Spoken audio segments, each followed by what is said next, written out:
Once my son is gone, you'll be going back to your parents' place, right? We'll live in this house then. My dear husband had suddenly passed away. Right after the funeral, while I was engulfed in sorrow, my husband's parents came to see me. Even though it's not much, this house is filled with memories of living with my husband. Why do I have to leave? But mother-in-law, without a moment's pause to let me wipe my eyes, bluntly said that. My name is Susan. I'm an administrative worker at a real estate agency. My meeting with my dear husband, David, was facilitated by the real estate agency where I work. David was the brother of my male colleague, Michael, and they were very close. Since their workplaces were near, David often visited. As I worked in the same administrative role, I grew close to Michael, who would later become my brother-in-law. This connection led to Michael introducing me to David. Gradually, David and Michael started inviting me for lunch, and we began spending more time together. I thought of David as a cheerful, nice guy with whom I shared a lot in common, but I hadn't seen him in a romantic light. I assumed he felt the same, until one day when everything changed. We were supposed to meet at a restaurant Michael had reserved, but he had a sudden emergency and couldn't make it. It seemed wasteful to cancel the reservation, so for the first time, it was just the two of us. I later found out that this was arranged by the brothers, with Michael conspiring to give David and me some alone time. The food was delicious, and our conversation flowed. We quickly became close, discussing our backgrounds and values. The more I learned about David's inner self, the more I was drawn to his warm smile. This day marked a turning point in our relationship. It didn't take long for us to get married. I have Michael to thank for making this happen. In that sense, and in future events, I can't thank Michael enough. Then came the day of the family meeting with my in-laws. Feeling anxious, I was met by my in-laws with great warmth and kindness. Their caring and considerate conversation eased my nerves. I'm so glad you could come. We've been looking forward to meeting you, Susan. I've cooked a lot, hoping today would be a special day. Mother-in-law Emily said, taking great care of me. My in-laws, like their eldest son David, were independent and very approachable. I was relieved and grateful for the enjoyable time at my in-laws. Our interactions continued, and they always supported our happiness, never imposing their views on marriage or children. Eventually, the topic of living together at the in-laws came up, but we had plans to build our own home. In fact, my grandfather left a house for me. My in-laws listened intently and nodded. My grandfather cherished me as his only granddaughter, and he left me a beautifully renovated house and land. He seemed to wait for the inheritance process to complete before passing away. The property was nearby and had increased in value due to redevelopment. But as someone experienced in real estate, I knew it was more beneficial to sell it to fund our dream home. Grateful for my grandfather's love, we were already considering selling it, as he had said the house was mine to live in or sell. After marriage, we moved there. However, it was far from work, and despite its good location, it wasn't practical to continue living there. As we planned to sell it, a significant change came into our lives. David, working in sales, was ordered to transfer. His company had branches nationwide, and he was the only suitable candidate. It was an official order, and he couldn't refuse. I'll come home every long weekend, and my parents are planning to visit. Could you take them out? It's okay if you don't overexert yourself. Father-in-law Brian and Emily are very nice. I don't mind going out with them, but it looks like we'll have to postpone selling the house. With my job to consider, David's assignment to work alone was decided. It was sudden, but I had to endure the loneliness and worry waiting for the day we could live together again. As David said, on the days off, my in-laws, especially Emily, would frequently come to visit. Emily, who had endured loneliness many times while raising young children when Brian was away on business trips, shared her experiences with me. You can still create family memories even without children. How about going out with me? Shopping might cheer you up. Let's go, Susan. Thanks to Emily, I didn't feel lonely. My weekends were even busier. However, I started to notice something troubling. Almost every day off, Emily would insist on going out. It was nice, but after a month, Emily's invitations became more forceful, regardless of my fatigue or household chores. I was hoping to rest this week. When I said that, Emily frowned as if I was being selfish. But it's fun to go out together, isn't it? Or do you dislike going out with me? No, it's not that. But you've been taking me out every week. Don't you need a break, Emily? Emily looked sad. Even as I tried to clear up the misunderstanding, Emily wouldn't listen. I agreed reluctantly, and Emily smiled, acting as if she never insisted. My suspicions about Emily's behavior grew. The places she insisted on going were increasingly expensive. Shopping at brand stores and eating at upscale restaurants, and the bills fell on me. Emily often left the store first, leaving me no choice but to pay. There was never a thank you or a promise to pay me back later.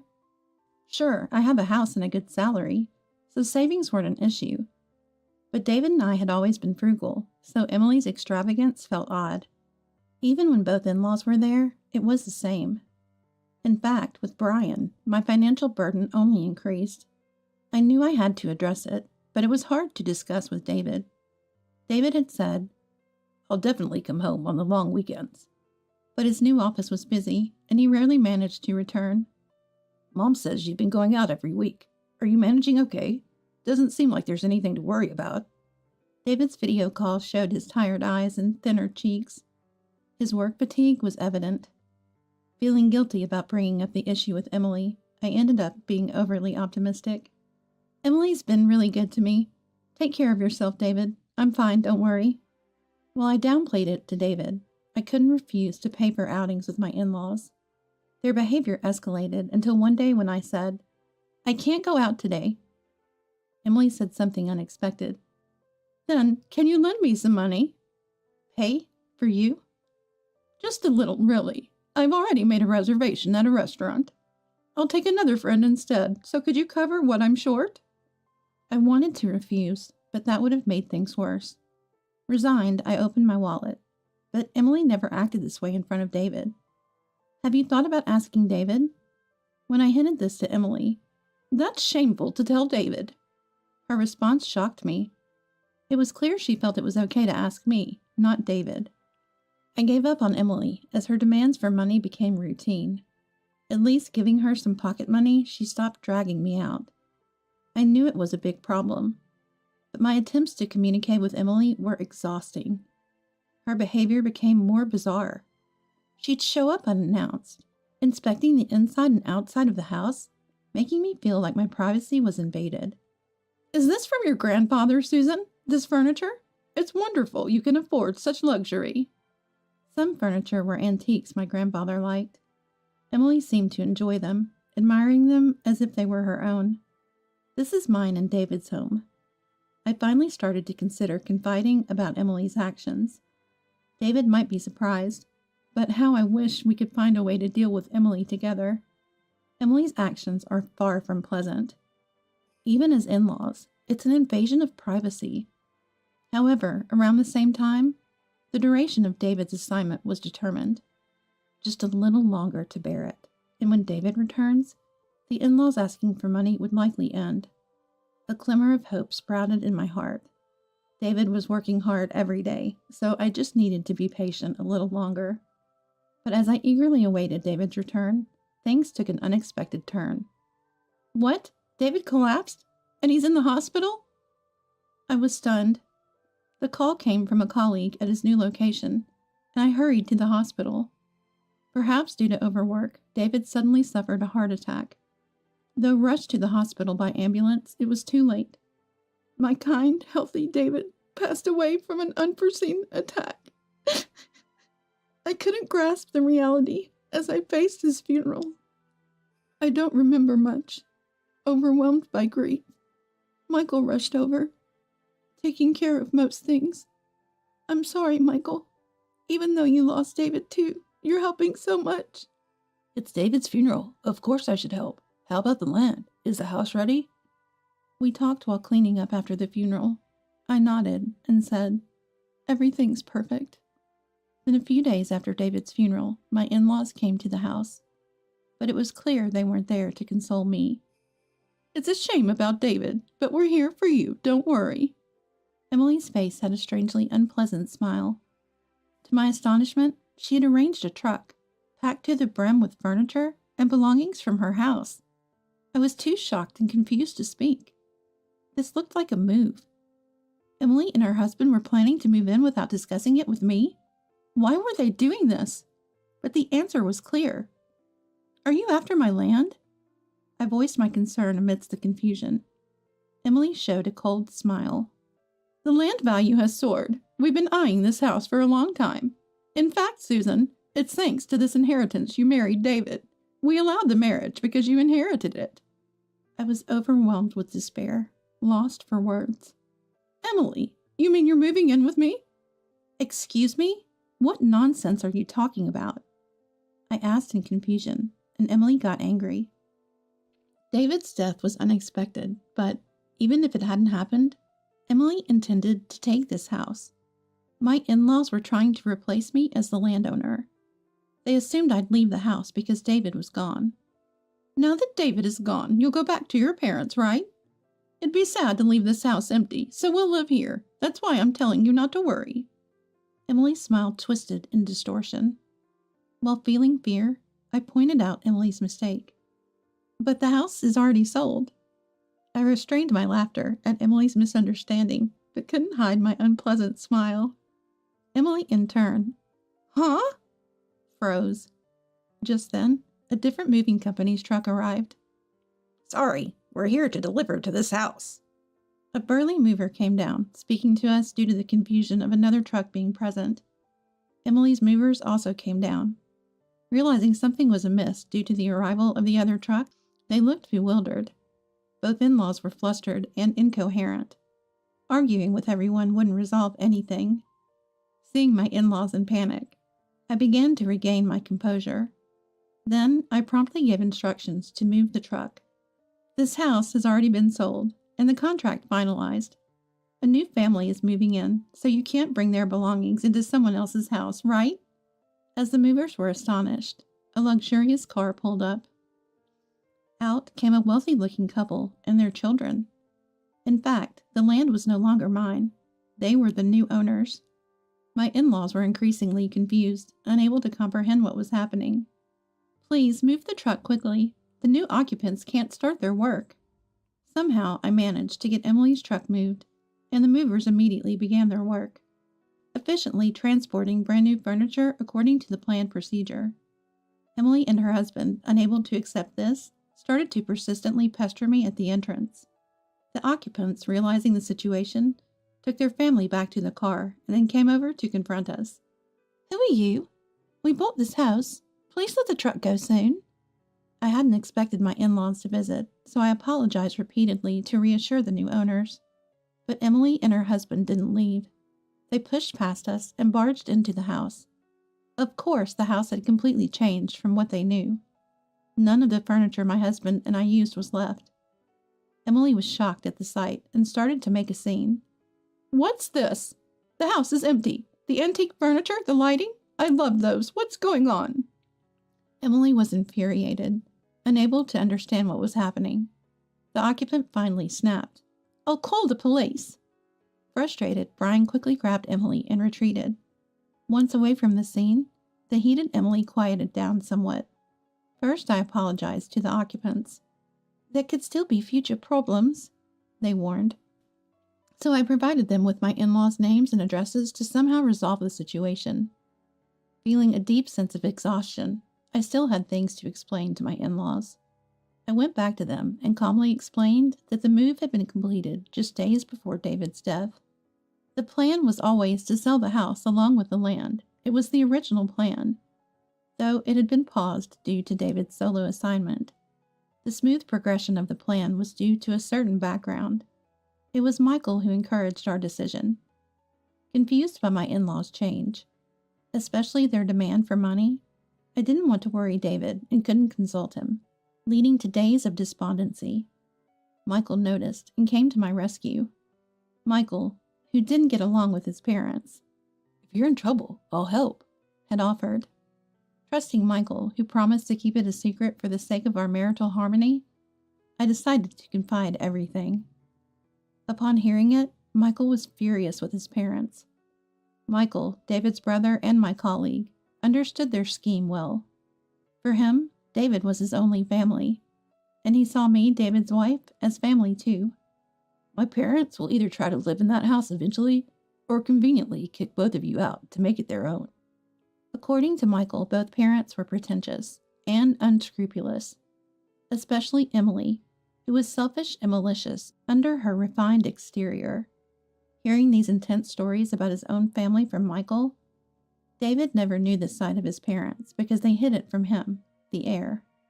Anyway, to avoid losing it to them, Michael suggested we sell the land early. I agreed with Michael's suggestion and decided to proceed with the sale. Even though it was a valuable inheritance from my grandfather, I didn't want it to become an obstacle for us. Rather, because it was important, I didn't want to leave any troubles. Of course, it wasn't a decision made on my own. I had discussed it with David while he was alive and had his agreement. At that time, David learned about all his parents' actions. Though I didn't want to tell him, I couldn't complete the sale alone. But David understood why I couldn't consult him and condemned his parents' actions. I'm sorry I didn't notice. If it's okay with you, Susan, let's finish the sale before my parents make a move. It's a shame about the house inherited from grandfather-in-law. No, it's okay. If it's going to cause trouble, grandfather would agree to let it go too. I decided to sell the land, not to protect my relationship with my in-laws, but to safeguard the future I had with David. Michael, a real estate expert, exerted his efforts in the sale, finding the ideal buyers. My task was to find a new place to move as soon as possible and act naturally to prevent my in-laws from finding out. The house, while lived in, was almost like new, so we were able to keep the price reasonable. Thus, a buyer was quickly found and the sale was swiftly concluded. They were the family that had just arrived. Originally, I had planned to wait in our new home for David's return. David was pleased about the sale, so it was only regrettable he wasn't here. The movers efficiently transported the furniture. The evicted in-laws watched from a distance as the move continued smoothly. They stood dumbfounded for a while, but that couldn't last forever. The movers they had hired, angry and confused, demanded an explanation. From their perspective, the booking mistake was inconceivable. I can't believe this is happening. It's a breach of contract. They questioned my in-laws, who in their panic struggled to explain. Eventually, the household goods had to be taken back, but because of the unexpected situation, a significant surcharge was apparently billed. Emily, finally understanding the situation, clung to me, trembling. This is the wife of David's house, so it's our home too, right? The situation is odd, isn't it? She tried to persuade me with her strained excuses, but I ignored them and left with only my hand luggage. The land was already the new family's property, not mine anymore, so I had nothing to answer. David's memorial service proceeded without delay. I encountered my in-laws there, but even though they seemed like they wanted to say something about the house, they never did and eventually left surreptitiously. I had no obligation to speak to them anymore, so we barely talked. I lived my days in peace. In a new house, a small home where I was supposed to restart with David, I faced the grief of losing him. With substantial savings from the sale, the plan to build our own home vanished without David. Returning to work, I immersed myself in the few memories I had with David and slowly began to look forward to a positive future. Meanwhile, my in-laws, especially Emily, must have been accumulating unresolved grievances. I didn't want any more involvement with them, so I didn't inform them of my new residence. Unable to interact with me, Emily's frustration only grew. She had always pretended in front of David, and now couldn't turn to Michael, whom she didn't get along with. Not knowing my whereabouts added to her stress, which kept piling up until Emily lost her balance. One night, Emily committed a heinous act by pouring gasoline around the sold house. Fortunately, a passing neighbor, sensing something amiss, apprehended her before anything worse could happen. After being reported to the police and found with the old paper and a lighter, Emily was arrested for attempted arson. The new occupants, furious upon learning she was the woman who had intruded on moving day, angrily insisted on pressing charges, contacting me as well. I apologized profusely, but it was for the terrifying experience they almost had, not for Emily's attempted arson. In the end, Emily couldn't escape legal action due to her obsession with the house. I managed to be forgiven after repeated apologies, promising such an incident would never happen again. Emily, who had grown up in luxury and always had whatever she wanted, became frustrated when she couldn't have the house. That's why I want that house.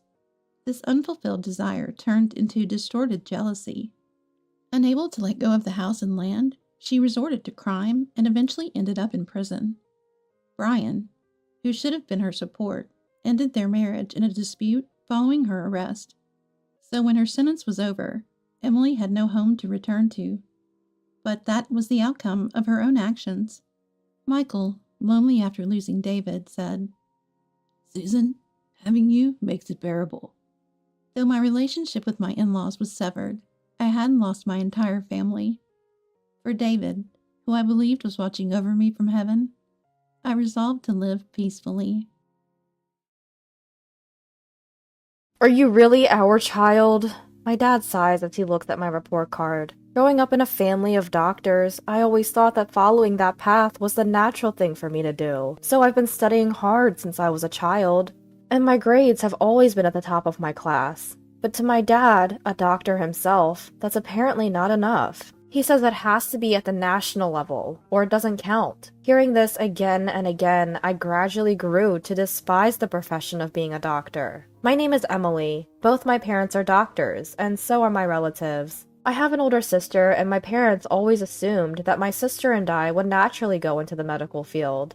My sister Jessica has always been exceptional and has been the favorite of our parents. Everyone thought Jessica would become a doctor, and she became one without any setbacks. I think that's impressive. But Jessica always got whatever she wanted, and she was praised, even for the smallest things. She was so indulged that I was envious. I was always being compared to Jessica, and I was always told that I wasn't good enough. Even though Jessica is 5 years older than me, the fact that I couldn't do what Jessica could do was treated like a failure on my part, when it should have been expected. Gradually, my parents stopped caring about me. When Jessica was stressed from studying, she would verbally abuse me, and sometimes she even raised her hand in anger at me. But I never told anyone, knowing that my parents wouldn't believe me. I went to a college preparatory school, but I have no intention of going to college. After constant verbal abuse, I left home. I was already working part-time, planning for this, and I had enough money to get by, for now. When I graduated from high school, I found a live-in job at a hotel in a tourist area, and they took me in. I needed my parents' consent because I was still a minor, but they wrote the consent form without a word. They probably just wanted me to leave, the failure that I was, as soon as possible. I hadn't contacted my family for over 6 months since leaving home, and I hadn't heard from them either. But as the end of the year approached, I got a call from Daddy. "Come home for the New Year's celebration. The relatives are gathering, and you'll be the host." Daddy said just that and hung up without waiting for my response. At home, it's a tradition for relatives to gather for a feast every New Year's. Since the relatives are all doctors, it's always been a painful experience for me. And of course, I always end up doing the odd jobs. I'm responsible for everything, from cleaning the day before to preparing food, drinks, baths, and futons for the relatives who stay over. Mom just gives me instructions, and Jessica, of course, ignores me altogether. I've wondered why it has to be me, but I felt guilty about not pursuing a medical career, and it was easier to go along with it. I thought I wouldn't be called because I left home, but Daddy contacted me, so I decided to go home for just one day. My hotel job was, of course, in its busy season. I couldn't take a long break. I planned to go home and leave quickly, using my job as an excuse. When I got home that day, Daddy yelled at me, "You're late! Everyone's coming soon! Why didn't you come back yesterday?" But I'm busy at work this time of year, so it was hard to take even a day off. Stop making excuses! Hurry up and get ready! He wouldn't listen to me at all. Sighing, I entered the house where Mom was waiting. There was no feeling of relief coming back home. I just cleaned, cooked, and prepared drinks, as Mom told me to. As the relatives gathered and the party started, I was out of the loop, as usual, but that was more comfortable for me. Complaints about the hospital or gossip about patients, it was nothing but bad-mouthing others. I even thought that becoming a doctor made everyone talk bad about someone. For me, it was not a fun space at all. But Jessica seemed to enjoy mingling, looking down on other doctors and patients, making fun of them. As I carried drinks, Christopher approached me. "So, Emily, being a doctor was impossible for you, huh?" he said with a smirk, and I felt disgusted. I wanted to say that I hadn't failed to become a doctor, I just didn't want to. I don't want to be someone who can't live without demeaning others like you. I swallowed the words that almost came out, because it would only drain my energy to say them. Night came and I fled from my family home. My parents complained about how the cleaning would be done, who would entertain tomorrow, but I didn't care. I have to work early tomorrow. Without even bringing a change of clothes, I just said that and quickly boarded the bus home. That was the only contact from my family for a year. When it came, I thought, not again. Every year, I took a day off, went home, and immediately returned. It wasn't that I didn't find it bothersome, but it was only one day a year. I lived at home until I graduated from high school, and they even paid for my college preparatory school, despite not going to college. So I figured it wouldn't hurt to show my face at home that much. 7 years have passed since then, and I'm now 25. I still visit home once a year, unchanged. It's that time of year again. I should be hearing from Daddy soon. Just as I started thinking that, the phone rang. I assumed it was Daddy, but when I looked at the screen, an unexpected name was displayed. I pressed the call button. Jessica? I hardly ever get a call from Jessica. I picked up the phone fearfully, thinking something might have happened to my parents, but contrary to my fears, Jessica was in high spirit. "Hey, you know the young CEO at your workplace? He's been on TV a lot lately, hasn't he?" she said with an excited voice. This attitude from Jessica was a first. I was confused and a bit scared. "He has opened a few new hotels, so he has had more opportunities to be on TV. As I said that, Jessica happily replied, "Introduce me to him! I fell in love with him when I saw him on TV the other day. Plus, he's a young master, right? I think he'd suit me." I was at a loss for words. To think she'd contact me for something like this. What does she mean by suit me? Gentle Alexander and Jessica, who likes to look down on others, would never match. While I was lost for words, Jessica continued the conversation. "Oh, I see. You, a lowly worker, wouldn't have a chance to be close to the CEO.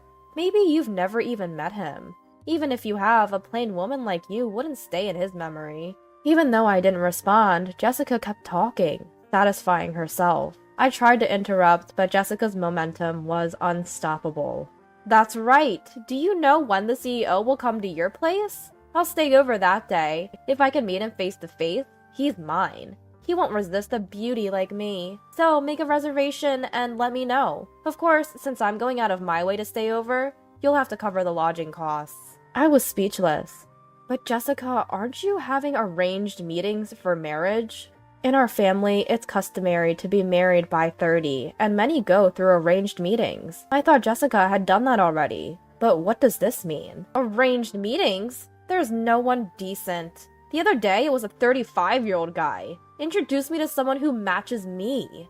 I was disheartened by hearing that. So Jessica looks down on even her arranged meeting partners. That doesn't mean I have to introduce her to Alexander. I told her it was impossible, and hung up the phone. A month later, on New Year's Day, I went back home for just one day. I planned to entertain my relatives as usual, and then leave quickly. But this year, my relatives were unusually intrusive. "You work at a hotel, don't you, Emily? I can't believe you can keep up such a low-end job," Christopher said, followed by Mom saying, "Indeed, we're impressed you can do a job that's not as essential as ours." Even Daddy chimed in. "I'm glad you left the house early. Now I don't have to hear from the neighbors about what you're doing." I'm sorry I'm such an embarrassment. I knew they felt that way, but hearing it all at once was indeed sad. As I was disheartened, Jessica said, laughing, "You don't have any redeeming qualities, so you'll be alone forever, right? What will you do?" Her words made my sadness disappear. I wanted to give it right back to her. I had finally released the emotions I'd been holding back against Jessica. "Jessica, you're 30, aren't you? You're 5 years older than me. What are you going to do? If you keep having such high expectations, you'll be left behind." I blurted out those words, and Daddy was furious. "How dare you say that about Jessica? Apologize, now!" My parents were always on Jessica's side. Jessica was their only darling. If that's the case, I wish they would live as a family of 3, forever. I sighed, ignoring Daddy's rage. That seemed to make Daddy even angrier. What's with that attitude? Who do you think raised you this far? Mom was nodding beside Daddy. The relatives were the same. It was the consensus of all the relatives. I felt completely fed up with that thought. But before I could open my mouth, Daddy yelled, "You, a failure like you, are ashamed of our family. Get out, now!" The expression on his face was clearly mocking me. I took a deep breath and opened my mouth. I won't be coming here anymore after this year. I said that, picked up my belongings, and headed for the entrance. Thank you for everything, up to now. Then I heard the sound of a car outside. When I opened the door with my shoes on, a luxury car was parked there. My parents and Jessica had noticed the car's sound and came out. A man was getting out of the driver's seat. Jessica was the first to recognize the person. You, President? It was Alexander, the president of my company, the person Jessica had asked me to introduce before. Alexander bowed and began to walk toward the entrance. Jessica said excitedly, "Emily, could it be that you—" It seemed like she wanted to say, "Are you going to introduce him?" I laughed. "Sorry to keep you waiting, I was just leaving," I said to Alexander, and he also smiled. "Thought it was about time, so I came to pick you up." Our conversation left my parents and Jessica in a state of shock. Behind them, I could see the faces of the relatives who had come out to see what was happening. Daddy was staring at Alexander, dumbfounded.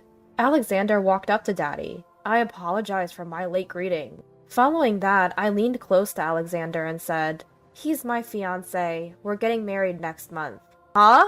Was that Jessica's voice, my parents' voice, or both? I said with a laugh. "But I have no intention of inviting you to the wedding. I have no lingering attachment to this house, so I don't think I'll be coming back. It seems this wasn't the place for me to return to, after all."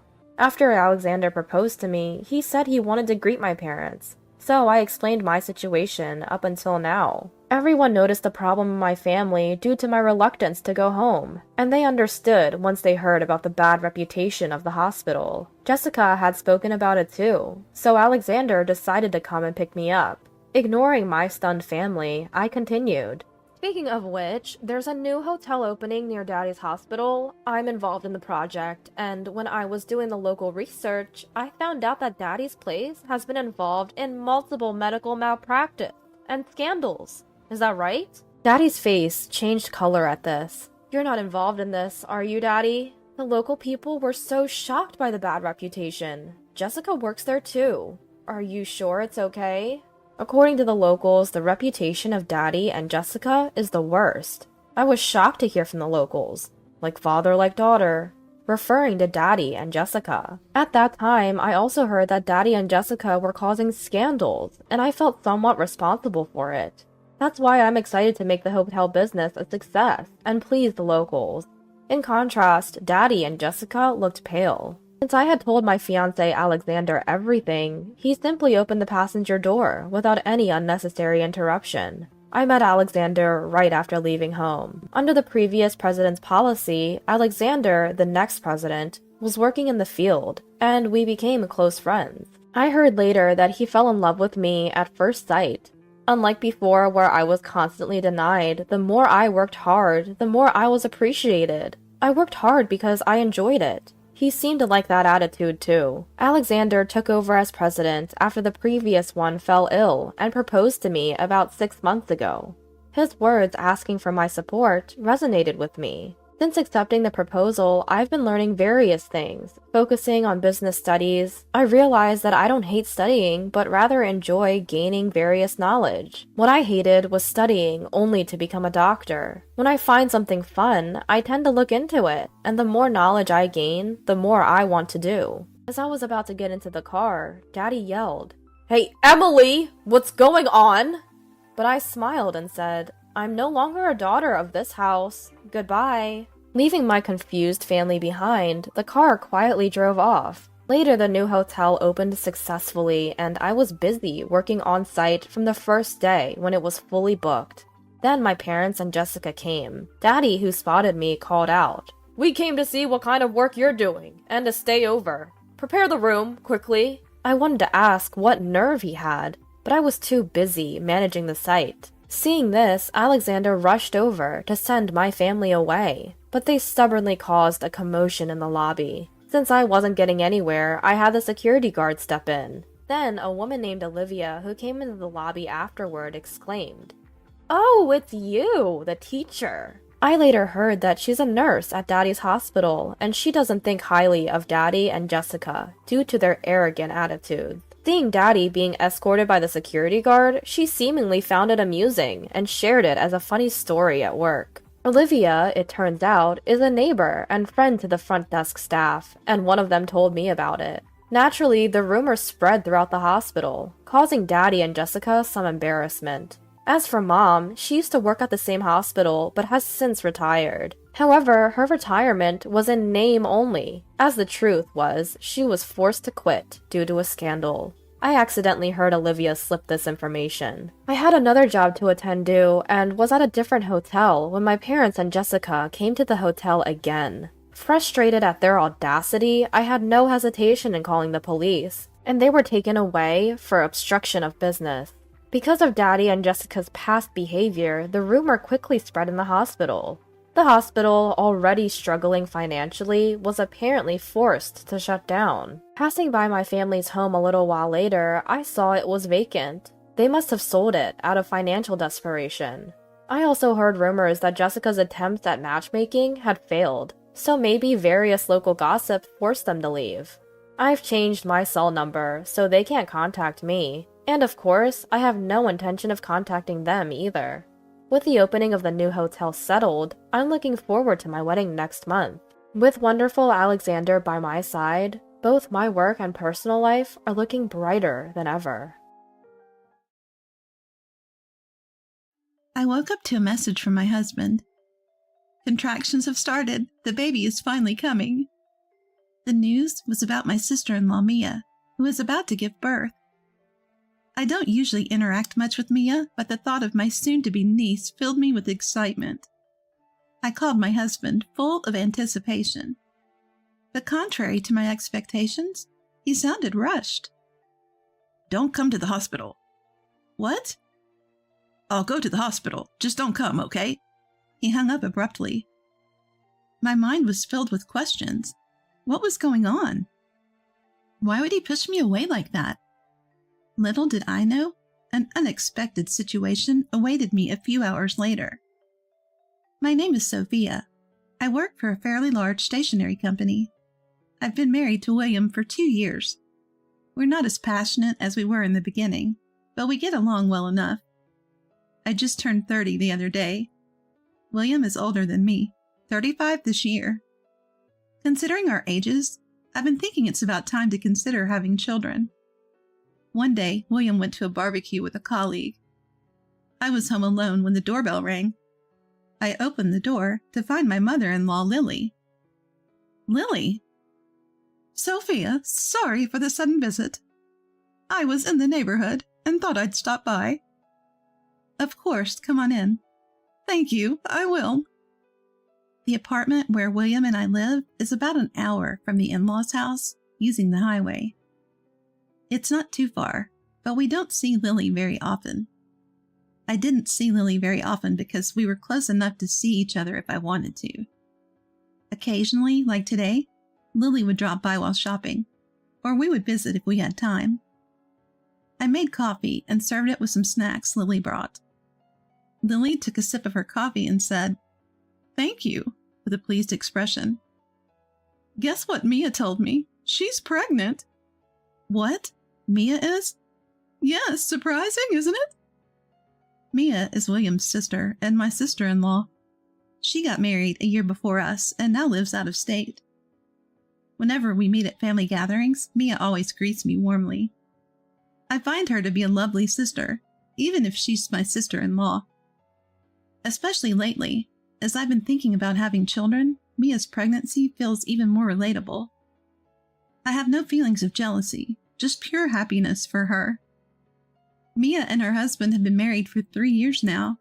The timing seems right, doesn't it? Lily nodded at my words. "Absolutely. They've enjoyed their time as a couple, and now it's time for a child. I remember going through that phase too." I've been thinking about kids as well. I mean, I'm already 30. Don't worry about it. Having kids in your 30s is not uncommon these days. Just go at your own pace. Lily, thank you. We've never had the kind of mother and daughter-in-law drama you see on TV. Lily always greets me with a smile, never pressuring me about having kids. Thanks to her, I've been able to take my time thinking about starting a family. That night, when William returned from the barbecue with his colleague, I brought up my conversation with Lily. Hey, William, Lily came by today, and guess what? Mia is pregnant. Really? Mia is? Yes, can you believe it? We're going to be an uncle and aunt. I wonder if it's a boy or a girl. Exciting, right? Yeah, it's exciting to think about the baby's gender. William's face broke into a smile, tinged with happiness. I felt a slight unease, but assumed he was just happy about the news. At that moment, I genuinely thought so. If he could be this happy about his sister's baby, he should be thinking seriously about having one with me, too. I couldn't help but voice my thoughts. I want a baby, too. What? Sorry, it just slipped out. I'm already 30, and it's about time considering our ages. Oh, right. Sorry. I hadn't really thought about it. No, it's okay. Sorry for bringing it up so suddenly. I apologized, and William said nothing more. I had hoped for words like, I want one too. I want you to have my child. But they never came.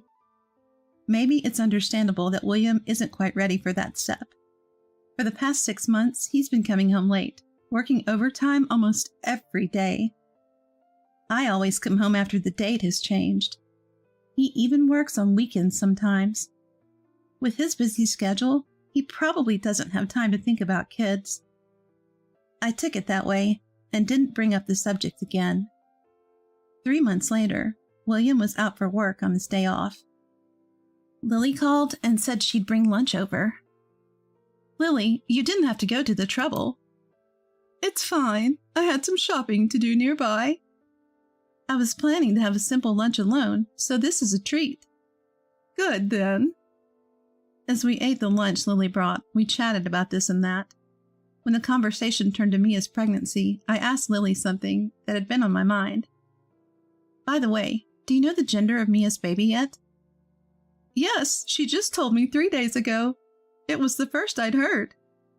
Oh, so you know then? Yes, it's a girl. A girl. That's so cute. Girls' clothes are adorable. They can be expensive, though. But really, as long as the baby is healthy, that's what matters. Absolutely. I hope Mia's baby is born healthy. Let's all look forward to it. According to Lily, Mia's plans to give birth at a hospital near Lily's house. After the birth, she'll stay at the in-laws' house for a while, so we'll have a chance to visit. I'll come by when things have settled down. With that, a pleased Lily left. 2 weeks later, I ended up working late and didn't get home until after 11 p.m. Just as I got out of the bath, William came home. Welcome back, William. You're late again, huh? You too, Sophia. Just out of the bath? Yeah, I had to work late, unusually. So it's good you're here. There's something I want to ask you. What is it? William showed me his phone screen and asked, which one do you think is best? Displayed were various types of baby cribs. There are so many options, he said, his face seemingly glowing as he showed me the screen. That's when I felt a strange sense of discomfort. If William is looking at baby cribs now, it must be a gift for Mia.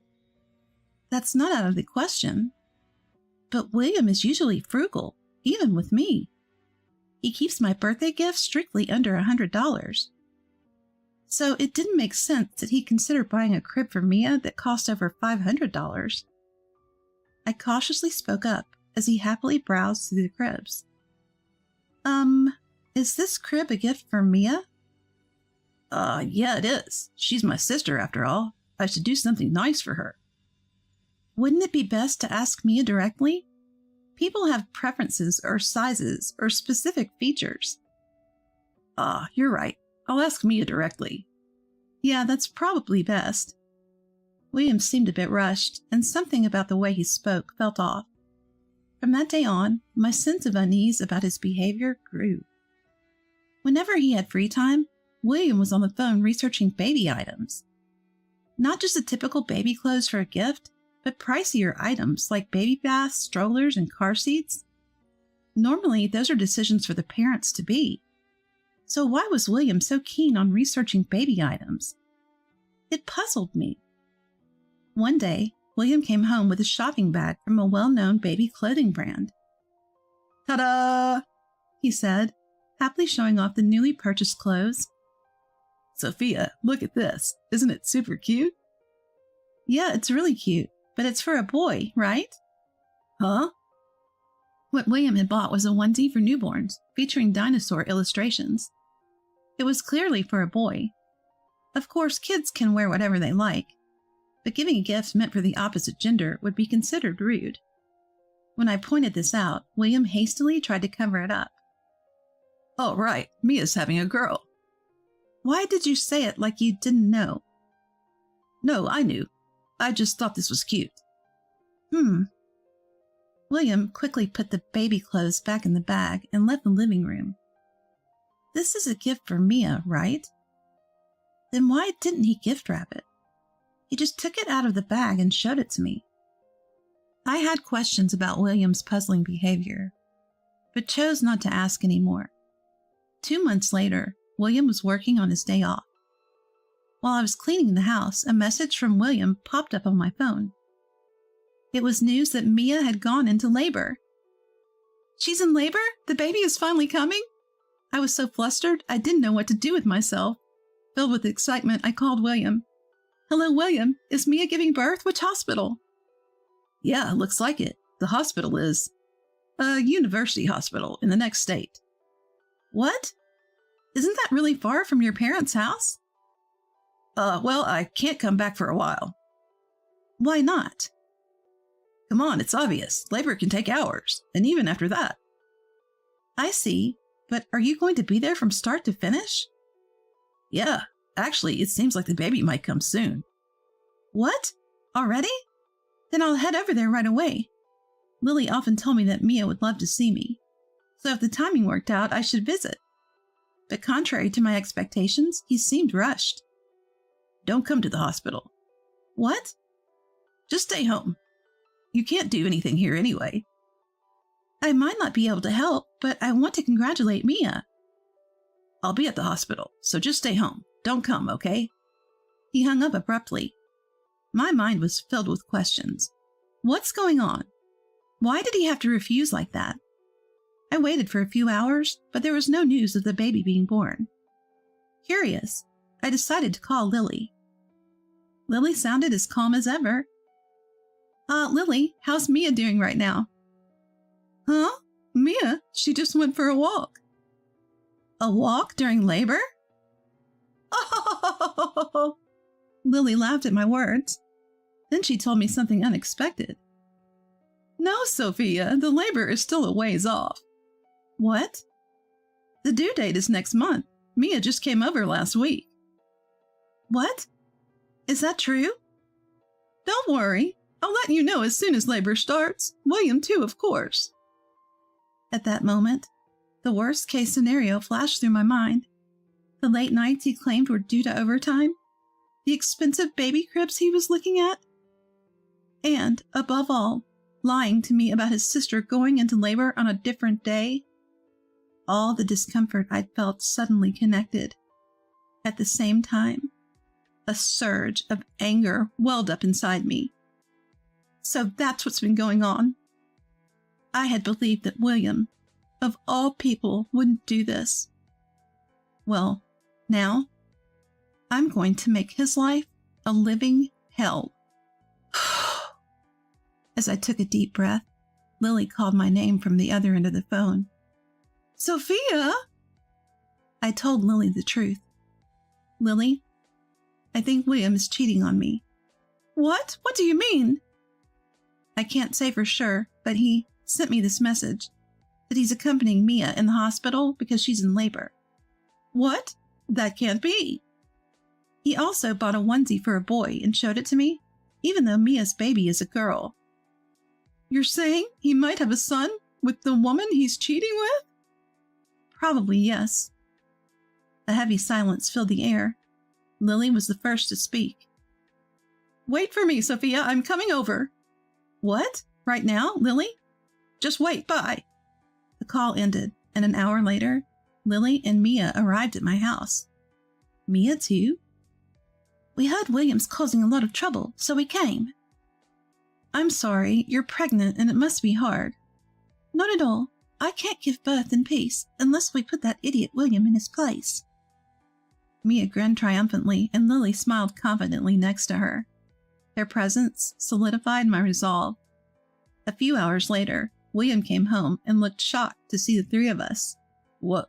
Why? His face turned pale, as if he was about to faint. Mia spoke first. Why? That's my line.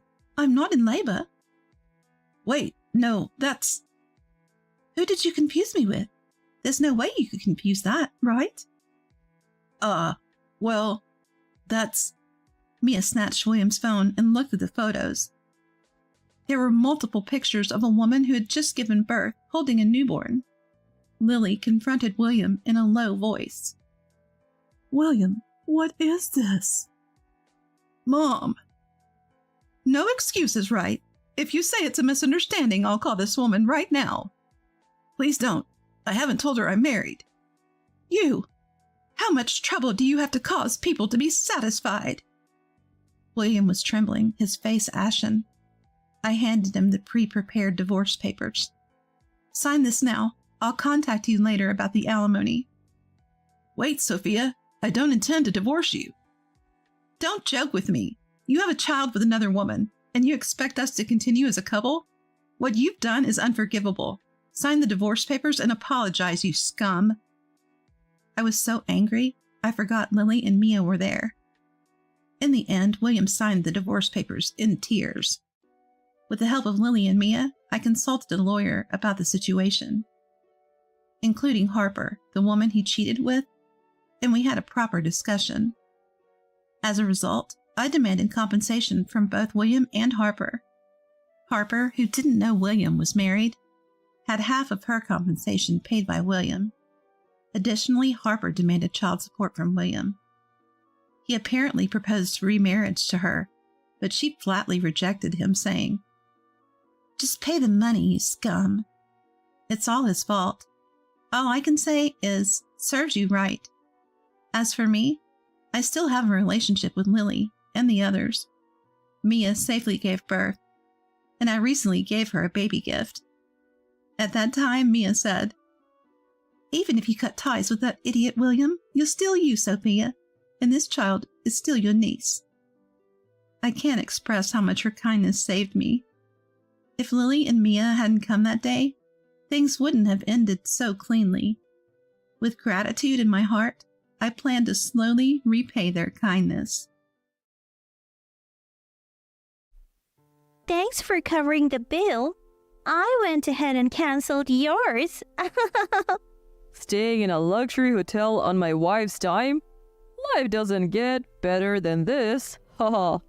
I hear my mother-in-law and husband chuckling loudly. By all means, have a great time. Their laughter suddenly stops when I say this with a smile. You're weird. Don't you realize we tricked you? Wouldn't most people be upset?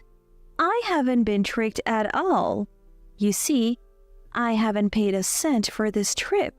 My name is Laura, a 32-year-old housewife.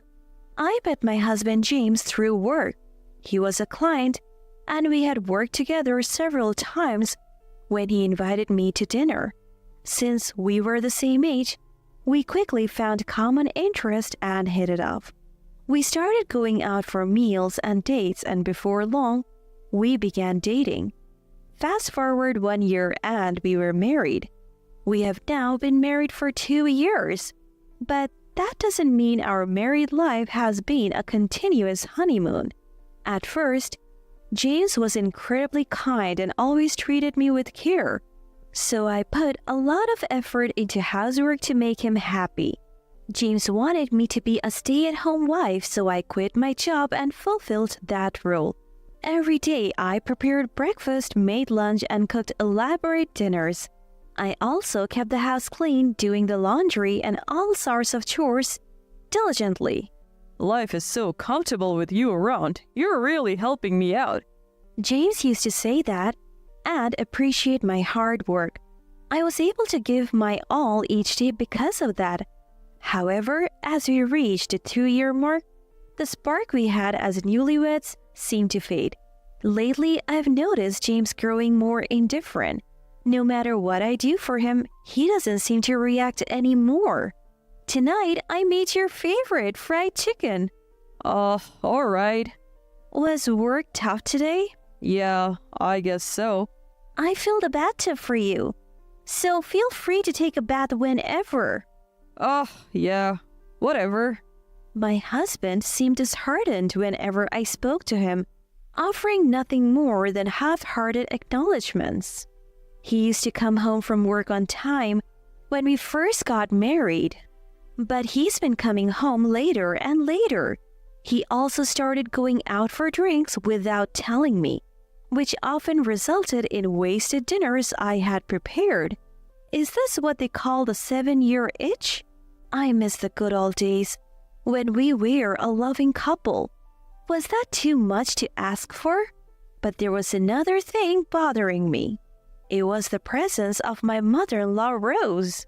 Ever since we got married, she has never been fond of me, always finding a reason to complain. You are so plain.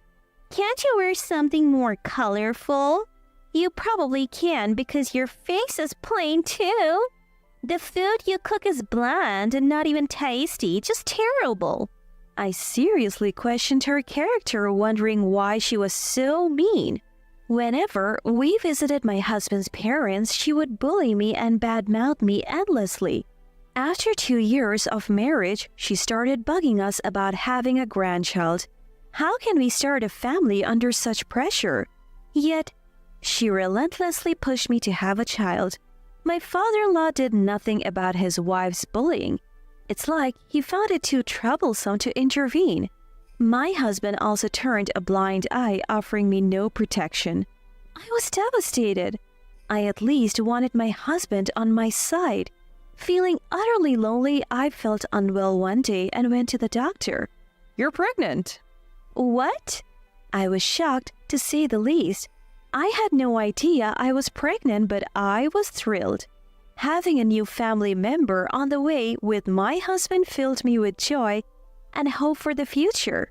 I couldn't wait to share the news with my husband when he got home from work that day. Really? Even my usually indifferent husband was wide-eyed. He was overjoyed when I nodded. Yes, I'm going to be a dad. Thank you, Laura. Yeah. I was happy that my husband seemed interested in me again after a long time.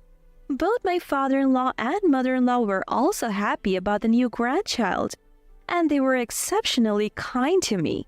Since my family lived far away, my mother-in-law frequently came over to help me during my pregnancy. My husband told me not to overexert myself, and I felt as if the kind husband I knew had returned. However, this happiness was short-lived. The turning point came when I shared the baby's gender. When I told my in-laws that the baby would be a girl, my mother-in-law looked very disappointed. You can't even give birth to a boy, huh? With those harsh words, my mother-in-law made her opinion known. For a second, I wasn't quite sure what she had said, but apparently, she's old-fashioned and thinks it's crucial to have a boy. Once she learned the baby was a girl, she stopped all support during my pregnancy. That meant I had to handle everything on my own when I was feeling my worst. As for my husband, he didn't seem to care about the baby's gender, but he started complaining when I got sick and couldn't keep up with the housework. You didn't make dinner again and you've been lounging on the couch? I'm sorry. I'm not feeling well. Don't be such a baby. I have to go to work even when I'm sick. You're a housewife. Housework is your job. His lack of consideration for my condition hurt me deeply. The only hope I had was the baby inside me and the thought that we would meet soon, and then I safely gave birth to our daughter. Seeing her for the first time filled me with joy. My husband was also thrilled and emotional when he saw his newborn daughter. She is as cute as an angel. I thought the three of us could finally be a happy family. But when we got home from the hospital, he reverted to his cold, distant self. While I do love my daughter, my husband would always leave her to me when she cried. He never bothered with things like changing diapers or giving her a bath. Even when the already busy task of parenting, he didn't consider that and would selfishly ask, "What about dinner?" or "Is the bath ready?" Little by little, I started to lose trust in him.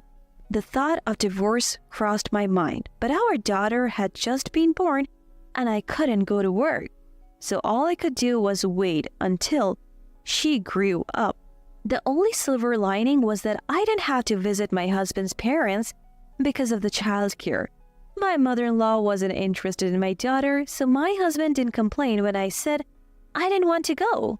Time flew by while I was focused on raising my daughter, and before I knew it, she turned 3. As she started talking, my husband became more interested in her. Though our relationship had cooled, I appreciated his effort as a father. But something started to bother me. Over the past year, he had been acting strangely. He started caring more about his appearance. He used to just let his hair grow out until I told him to get a haircut. Lately, though, he's been going to the salon himself and getting stylish haircuts. He's also started wearing cologne and has been shopping for clothes like crazy. I wouldn't mind if he just took an interest in fashion, but he's always so restless. And he's been spending more time on his phone lately. Is he cheating on me? So I started watching him more closely. One day, while he was in the bathroom, his phone was left on the table and it dinged with a new message. I was shocked when I saw the message on the screen. It was from a woman named Jennifer saying, "Looking forward to seeing you tomorrow night," accompanied by a lot of heart emojis. I thought he was supposed to be going out for drinks with his co-workers tomorrow. Was he lying and actually meeting up with this woman? Once you start suspecting, everything seems suspicious. I couldn't shake my unease, so I decided to hire a private investigator. Weeks later, the results confirmed my worst fears. He was indeed cheating. Apparently, it's a female colleague from work. No matter how strained our marriage has been, crossing that line is unforgivable. I started preparations for a divorce. I hired a lawyer and even began searching for a job to support my daughter after the divorce. Out of the blue, he proposed a family vacation. "How about we take a trip for Dad's 60th birthday?" "Sure, have a great time." "Don't be cold, you're coming too, right?" What? I was shocked. I never expected him to say something like that. "What's the deal? You've acted like you're not interested in me." "Likewise, you didn't seem interested in me either. Dad's turning 60. We should all celebrate together, so help me out here." I didn't really want to go, but when he mentioned the dates, I came up with a plan. "Fine, we will leave our daughter with my sister." "Thanks. Also, you can handle the hotel and flight bookings?" "What?" "I'm busy on weekdays, so I would like you to take care of it." "All right." "Really appreciate it. Just put it on the credit card. I'll pay you back later." "What?" "Apparently, there are benefits if we pay by credit card." "Well, all right." I was hesitant but came up with a plan for that too. He was delighted that I agreed to handle everything. But I was delighted for a different reason. It's time for revenge for betraying me. About a month later, the day for father-in-law's 60th birthday trip arrived. I drove to the airport with my husband. There, we finally reunited with his dad and mom after a long time. "A long time no see, Lara." "It's been a while." "You haven't changed a bit, still looking plain as ever." "And Rose, you're still carrying extra weight." As I see that, the expression on my husband's family goes stiff. What the heck? You can't just say that, how rude. You need to apologize to Mom. Will Rose apologize to me for calling me plain? Why would I apologize? I just stated the facts. So did I. Hey, enough. Don't insult Mom. At this point, I had nothing to lose, so I wasn't hesitant to pick a fight with my mother-in-law. Oh, could it be that you're not overweight but actually pregnant? You look about the same size as when I was pregnant. My apologies for the mistake. What's wrong with you? We haven't seen each other in ages and this is how you talk to me? And you can't even have a son? I really could care less if you call me useless, but for the record, I'm not showing like you are, Rose. I keep provoking her, and my mother-in-law storms off saying, I can't stand to look at your face anymore. My husband says, Cool it. Take some time to clear your head. And walks away with his parents. With a few hours to kill before the flight, they probably went to some cafe. I was relieved to have some time to myself, so I hung out at a coffee shop.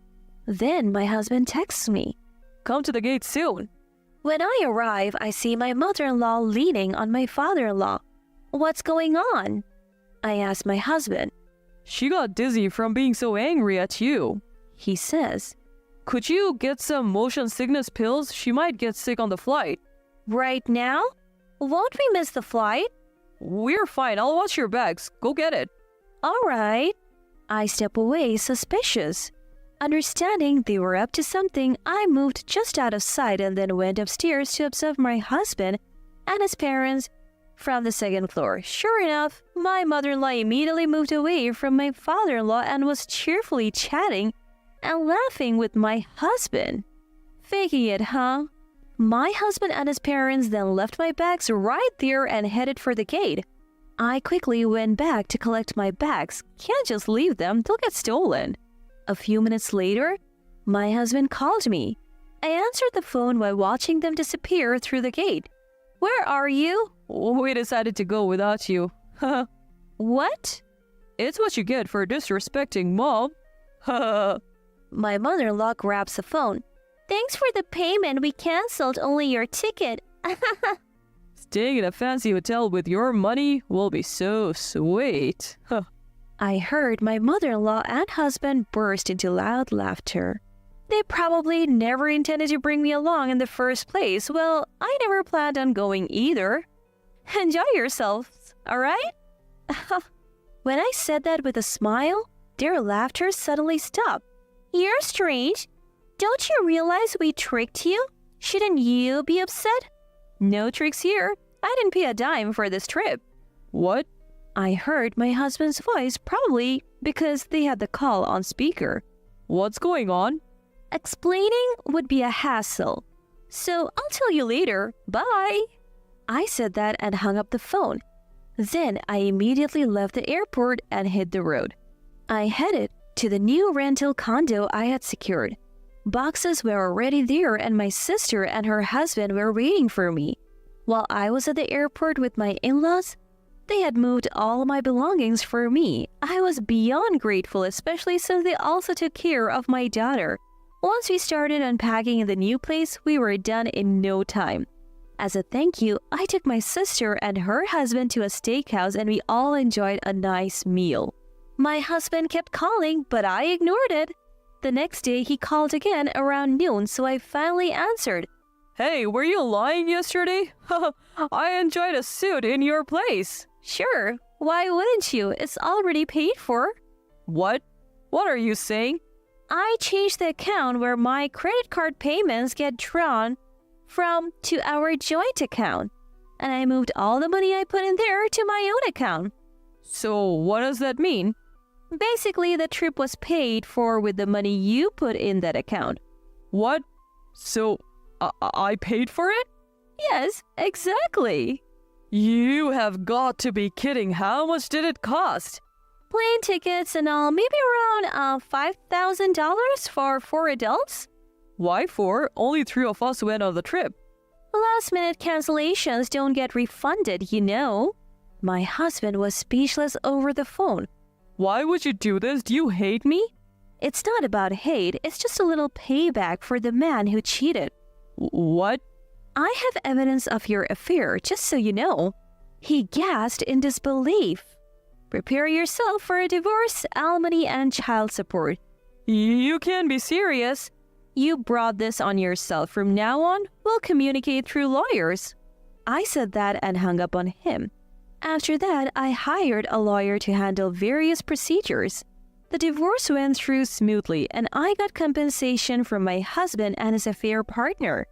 I switched the credit card payment back to my account after the travel expenses were paid. Of course, I'm also demanding child support from my husband. It seems he couldn't cover the payments with his own earnings and savings, so he borrowed money from parents-in-law. Parents-in-law also apparently drained all their savings by covering their son's debt. Now, my husband has moved back in with his parents and they seem to be living a poor life together. Serves them right. I have no intention of letting my daughter meet her ex-father, and I haven't told him where we have moved. Marrying such a terrible man is regrettable, but I'm grateful for the opportunity to have met my daughter. From now on, I plan to live happy days just with my daughter. Good morning. It seems like it's going to rain this afternoon. I'll turn on the dehumidifier to prevent any headaches. I offer flowers to the altar, recalling that smile from days past. I miss you now that you're gone, but I'm living strong. Then, now, and always. I'm Kathy, 29 years old. I've been married and living with my husband's family for 6 years now. I was raised in a household with some old-fashioned beliefs, and I had an arranged marriage as my parents wanted. My husband's family, too, has their fair share of old traditions. There's a slight departure from the common sense of the general public. However, life isn't as stifling as I thought it would be. My father-in-law, a firm head of the family, and my mother-in-law, who occasionally spouts strange things but is harmless, treated me kindly. My husband, Andy, is busy with the family business. We're not exactly a sweet couple, and I feel a bit disappointed that he isn't keen on having kids. But overall, we had a good relationship. That was until my father-in-law left this world. Oh, Kathy, you're daydreaming again. The weather's getting weird, too. It's so gloomy and damp every day. Talking to a photo every day is so morbid. My mother-in-law never ceases to complain. Good morning. When I went out to the garden, I saw my father-in-law's favorite flowers, so I cut some before the rain starts, I said with a forced smile. I didn't want to spoil my happy morning mood here, but my mother-in-law looked even more annoyed. What's this? You're making a big show of offering flowers. You just want to say you're taking care of things, right? Is this some sort of snub at me? I sigh inwardly. Honestly, you really don't have any common sense. Even if the forecast says it's going to rain, turning on the dehumidifier beforehand is just a waste of electricity. Who do you think pays for that?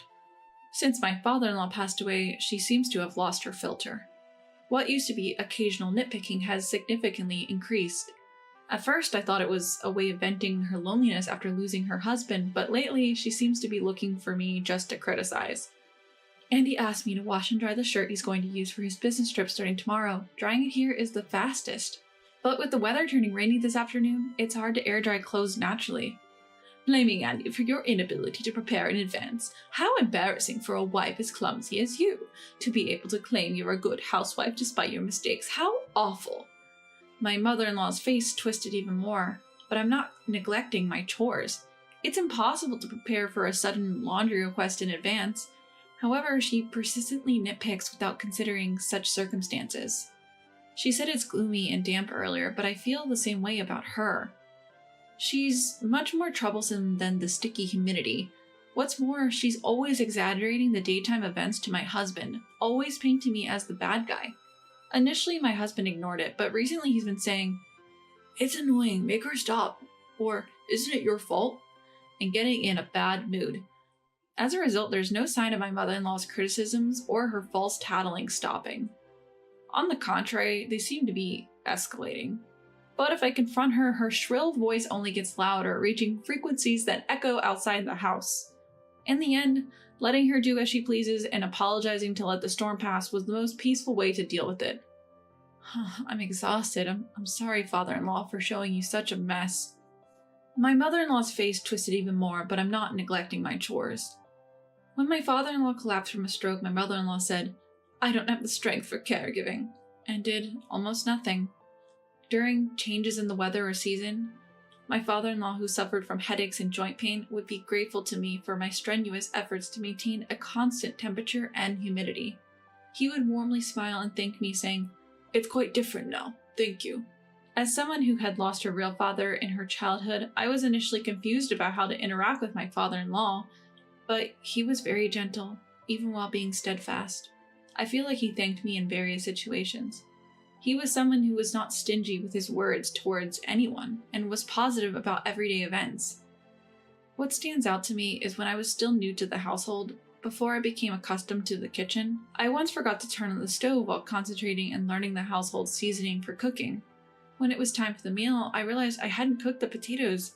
I braced myself, expecting to be scolded, but my father-in-law laughed it off and said, "Human beings feel a meal is even more delicious when they're hungry, so let's wait patiently." He even went on to thank me for always providing delicious meals. In this way, he lightened my spirits, and this attitude did not change even when he fell ill. Even during my first experience with caregiving, which I wasn't proficient in, he kept telling me, "You're a lifesaver, thank you." He was like my real father. That's why, even though time has passed since he passed away, I still find myself taking to his picture every morning, and I'm concerned about the room temperatures and humidity before it rains. My mother-in-law, who's become more harsh, and I sought solace in his smiling picture.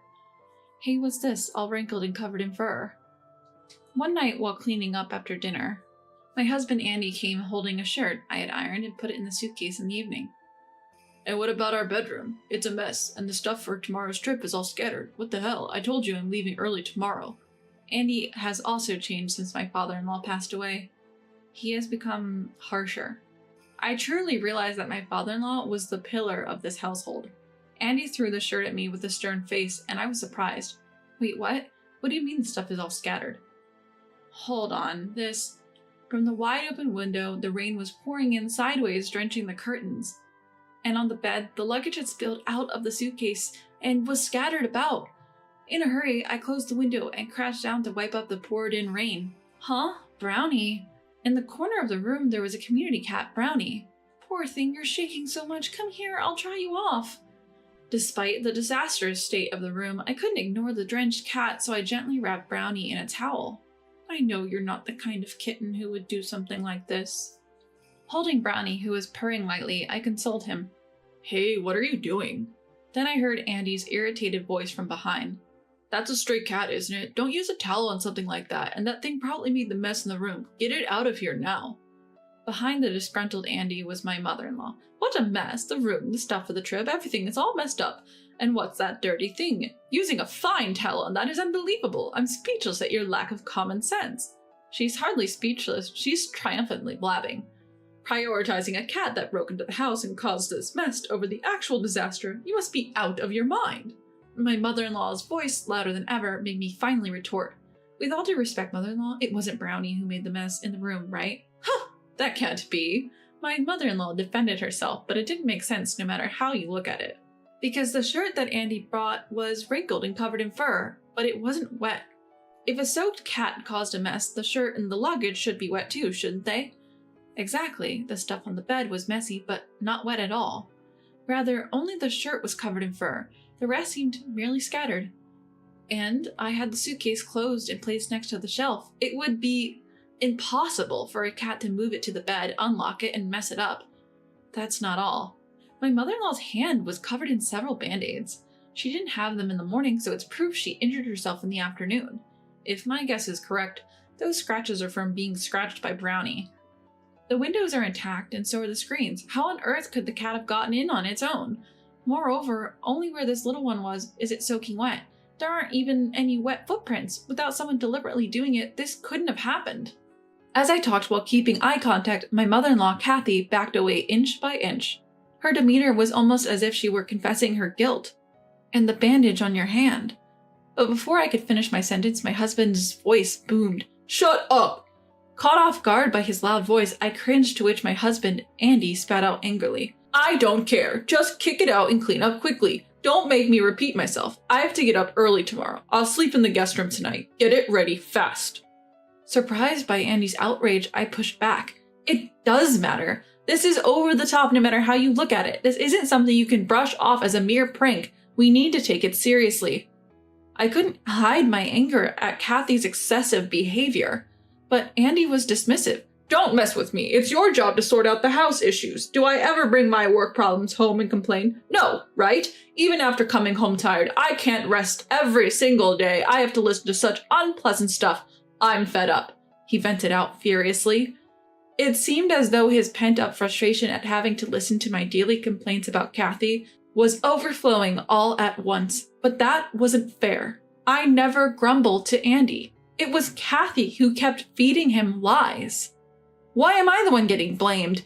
I'm having a hard time too. I opened my mouth again, but Andy, still angry, grabbed my arm and dragged me to the front door. That's enough. Go somewhere else. If you weren't here, my mom wouldn't have anything to complain about. Before I could even put on my shoes, I was pushed outside. I heard the sound of a lock clicking into place. Hey, wait a minute. Open up, Andy. Hey, hey. I called out in a loud voice, but there was no response from Andy. Only the sound of Kathy's malicious laughter. Even though I couldn't see her, I could easily imagine Kathy's spiteful smile. Just like that dirty stray cat, perhaps a stray daughter-in-law would be more appropriate. Serves you right. After that, the light in the entrance was turned off and I was left out in the pouring rain, holding the cat in my arms. I can't believe it. After I was locked out of our house and had to take refuge at my parents' place, and a few days later, I was summoned again to the house. They were a historically significant family, so my mother cautioned me not to get divorced and apologize. However, I was feeling down. I'm probably going to be scolded. I thought about having a discussion, but now I might as well say that I want a divorce. He hasn't contacted me since that day. Feeling heavy-hearted when I arrived, I found a room full of relatives, and the atmosphere was more daunting than I had anticipated. In contrast, Kathy and Andy, whom I hadn't seen for a while, looked triumphant. Could this be about disowning me? This is a bigger deal than I thought. I became even more nervous, but the head of the main house, who would be my grandfather-in-law, said something unexpected. The reason I gathered everyone here today is to discuss the inheritance. We plan to switch to distribution, keeping up with the times. This was not at all what I expected. I was relieved that it seemed I wasn't going to be blamed. On the other hand, Kathy and Andy became excited, pushing their way through the relatives. How will the assets be divided specifically? What about the house we're living in? There's land, vacation homes, and a company too. Kathy brazenly put forth her greedy demands. She whispered to Andy that he should seize this opportunity to gain control of the business given his promotion. Andy didn't seem entirely against the idea. Seeing their shamelessly happy faces, I decided once and for all to go through with the divorce. I could easily imagine my future with the wealth-seeking Andy and Kathy, who would accuse me of being a freeloader and gold digger. It would be better to cut ties cleanly. Right now, they would likely be happy to divorce. But then, there's no property for you two to inherit. My grandfather-in-law rejected Kathy and Andy's expectations with a heavy sigh. What? The patriarch spoke to the two of them, who were taken aback. I will bequeath my assets to Kathy. There's none for you two. Having my name abruptly called, I was at a loss for words, and my in-laws were flabbergasted. You must be joking. A wife doesn't have such rights, and she's run away from home abruptly without a shred of responsibility. A failure who doesn't even bear children. We were thinking of disowning her, right, Andy? Yeah, it's a hassle to have a dispute at home. If we don't have enough hands to manage the house and the business, hiring people is more efficient and it's better for our mental health, I think. They coldly discarded me. Then the patriarch, who had heard the statements, pulled out an envelope from his pocket. A will? The patriarch solemnly read out to the stunned couple the will of his son, my father-in-law. In the event of a dispute after his death, all borrowed property should be returned to the main family. However, in regard to his wife, Kathy, she continued to receive the protection of the main family. In other words, no matter what happens, I would always be able to live with the support of the main family. What? That's a lie, right? My husband was speechless and my mother-in-law was in shock. The patriarch shrugged his shoulders. Kathy, I plan to bequeath you the property you need to live. If I lend it, it will tie you to this house, but if I bequeath it, you can live alone even if you divorce. Or you could remain our daughter-in-law and remarry if you want. I was also adopted, so I can somewhat understand your position. As the main family, we will respect your decision, so don't worry." The patriarch who said this and laughed resembled my father-in-law in my memory. "Well, wait! That's too much! What did we do? She ran away on her own. We are the victims here." She argued vehemently that it was me, the wife, who was in the wrong. There is no need to add insult to injury. Huh? What are you talking about? As my mother-in-law tilted her head, an unexpected person appeared in the living room at the patriarch's door. The elderly neighbor from next door? To my surprised face, the cheerful man showed me an envelope that was identical to the will I had seen earlier. "I was asked by your father-in-law to contact the main family if something happened at home. When I saw them kick out the wife alone, barefoot and penniless on a pouring night, I didn't think it was right, so I stepped in. Right, Brownie?" The old man, carrying Brownie in his arms, handed him over to me. "Thank you for the shoes and transportation money that time. I couldn't personally thank you, and you went out of your way to consider this." As I thanked him, hugging the warm Brownie, he brushed it off. "It's give and take. We help each other when in trouble. He used to say, he was a good man. That you were going through a tough time after he was gone is a well-known fact to the neighbors. You held up well." My eyes grew hot. My father-in-law, till his last, had sown seeds of kindness. Thanks to that, my neighbors were on my side. "Even now, do you insist on being the victims?" the patriarch asked in a stern voice. My husband and mother-in-law, who were watching our exchange with their mouths agape. "If you can't respect someone as an outsider, then you should leave. And you don't need to come to the company anymore. The two of you start over somewhere else and become people who understand shame." At the patriarch's roar, my husband and mother-in-law shrank back. Under the cold gaze of the patriarch and the gathered relatives, my husband and mother-in-law looked like they were sitting on a bed of nails. Afterwards, under the supervision of the main family, my mother-in-law and husband left the house. My husband struggled to find a new job, and they seemed to have started working part-time together. As for me, I divorced, but chose to stay at home. With the patriarch's permission, I am now taking care of my father-in-law's memorial monument.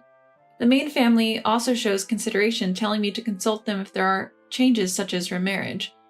We've received some peaches in season from next door. Let's eat them together, as it's their first harvest year. Here, a little share for you too, Brownie. I think I will cherish these peaceful days surrounded by my father-in-law's portrait and the smiles of my neighbors.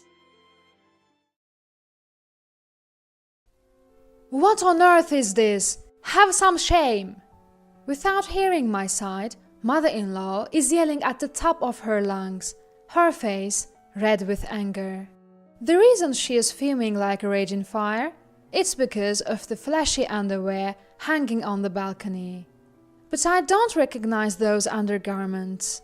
In fact, even the size isn't mine. Yet mother-in-law keeps accusing me, without doubt, calling them disgusting and in bad taste.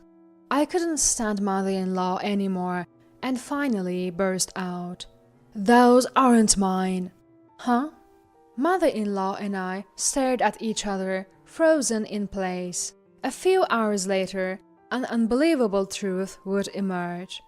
My name is Eleanor, 28 years old. I work for a clothing company, mainly in charge of designing and planning products. For the past few years, I've been consigning products to various online shopping sites. I'm always busy creating new products. My husband's name is Kevin, 30, 2 years older than me. I met him when I was 25 through a mutual friend, and it evolved into a relationship. After dating for a year, we got married 2 years ago. Kevin is usually calm and goes at his own pace. On the other hand, I'm pretty impatient, so I think we balance each other out. I truly felt blessed to be married and spend my time with him. Due to work, I often travel on business trips. This means I'm frequently away from home. I had explained the situation before we got married, and Kevin understood. However, about a year after our marriage, mother-in-law started complaining about it. "Eleanor, you left the house for 3 days again." When I returned from a trip, mother-in-law was nagging me with a disapproving tone. "Oh, mother-in-law, why are you here?" What do you mean? Can't I visit my son's house? I heard you were away for work, so I came to help with the housework. Ah, thank you, but it's common for me to be away for 3 days and Kevin can manage on his own. What? You should know it's always been the woman's job to take care of the home, yet you always... She glared at me, her face flushed, as if I was the one at fault. I always struggled with mother-in-law's direct and blunt personality. During family meetings, she never missed a chance to nag, making me apprehensive, even before marrying. But I thought, I won't be living with her, and as long as I can be with my beloved Kevin. So I decided to marry him. Yet, I never imagined she'd complain this much just because I had to go on a few days of business trips. From that day, every time I went to a business trip, she'd show up at our home. While I appreciated her looking after Kevin while I was away, the reprimands I'd get upon returning became routine. 2 years into the marriage, and she hasn't changed. Today, I returned from a 2-day business trip only to be greeted by her intimidating face. Eleanor, why did you go on another business trip? I mean, it's my job. Huh? Job? What do you even do? Or are you pretending it's work and actually having fun? What? Why would you say that? Well, Kevin's a good boy. He wouldn't doubt you, so someone has to keep you in line. With that, she enthusiastically started preparing dinner. She didn't leave until after 11 p.m. Her constant complaints about everything made it unbearable. I let this moment pass, the cycle would just repeat. Thinking this, I approached Kevin, who was relaxing with a beer after his bath. Kevin, can we talk? What? I've got work tomorrow. I wanted to sleep after this drink. I'm sorry, but this is important. Seeing my serious expression, he reluctantly set down his beer and asked, "What's up?" "It's about your mom. Can you ask her not to come over every time I'm on a business trip?" "Why? She's just helping out with chores when you're not around. It's helpful, isn't it?" "It might be for you, but I can't handle her constant digs at me anymore. Today she even implied I lied about work to go have fun. She probably didn't mean anything by it. And it's not like I'm asking her to come. She's doing it on her own. Shouldn't you be grateful?" "What are you saying?" "It's not about him asking or not asking. I just wanted him to understand how uncomfortable it makes me feel." The moment he said be grateful, I realized he sided with his mother.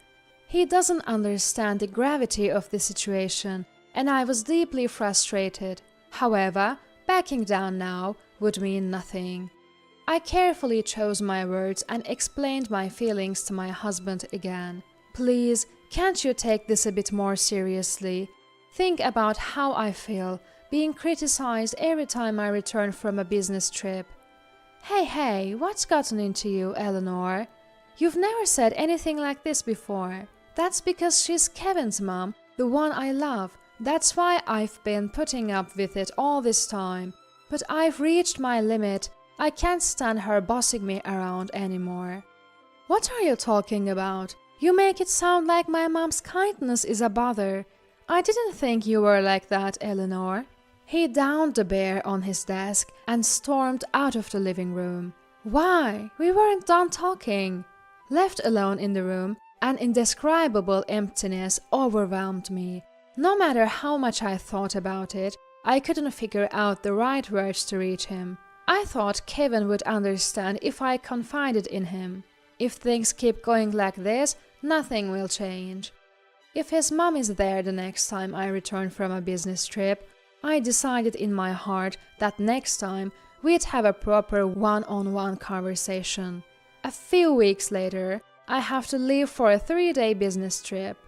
Before leaving the house, I cautiously approached my husband. "Kevin, your mom, she's not coming today, right?" This again? Talking about my mom? Just answer me. I hope you haven't invited her. Stop nagging me. How I spend my time when you're not here is my business. Stop trying to control everything." He yelled and let out an irritated sigh. Even when I called out, "I'm leaving now," he ignored me. In the end, I left for the business trip, not knowing if his mother would come. Even as I was working away from home, thoughts of her kept creeping into my mind. Though I used to focus on my job without any concerns, now I was completely distracted. I was surprised at how mentally drained I felt, but I couldn't back down now. As I had decided earlier, if his mom is at home next time, we'll definitely have a proper talk.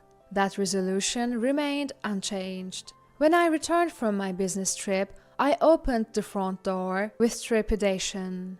And as I had expected, I saw his mother's shoes in the entrance. She was cheerfully singing and cooking in the kitchen.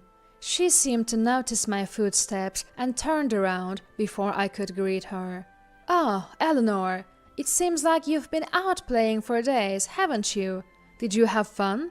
I was instantly annoyed by her phrase. Out playing.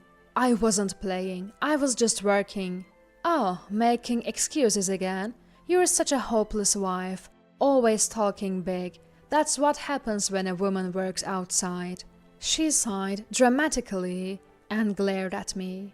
Though I flinched at her sharp gaze for a moment, I gathered my courage and initiated the conversation. "I have something to talk to you about today." "Oh, perfect timing. I have something to tell you as well." "What?" Mother-in-law forcefully grabbed my hand and dragged me to the balcony. Pointing at the laundry hanging there, she demanded with a fiery tone, "Mind explaining this? What is this?" That should be my line. "What is this mess? Have you some decency?" What mother-in-law pointed at were several flashy pieces of underwear hanging out to dry. They were adorned with bright red and pink lace, drawing immediate attention. They covered the bare minimum.